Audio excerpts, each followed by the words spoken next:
March 28th, 2022, correct? Yes. All right. Let's go to page 77.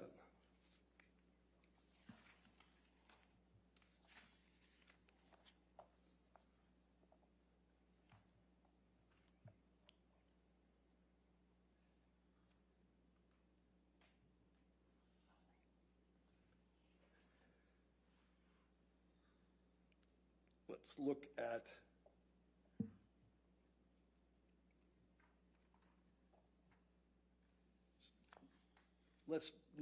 page 78, line 8. So you can't recall a single instance where you were hired by the attorney representing the male in an IPV matter, correct? In an IPV matter, not in a trauma matter or a child sexual abuse matter. Okay, so that's the distinction. You don't have any recollection of ever testifying on behalf of a male in an IPV matter. As I stated yesterday, the very first case that I testified in was in a same-sex intimate partner violence where the man was the victim of another man. I routinely treat and assess same-sex couples where then the female can be the perpetrator of another female and the male can be the perpetrator or a victim of his partner. So let me get this. You testified in a case where one male is alleged to have engaged in IPV against another male. Correct. All right. Okay. But that's the only one you remember. That's the only one you remember.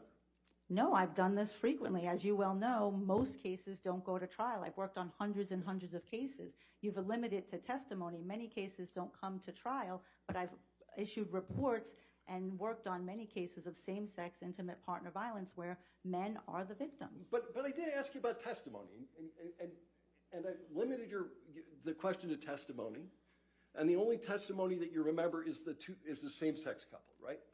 There were multiple same-sex couples, I believe, that I testified That you testified in court at trial. I believe so, yes. All right, but you didn't remember that in March. I did remember that in March. Okay. You're a professional witness, correct? That's not correct. No?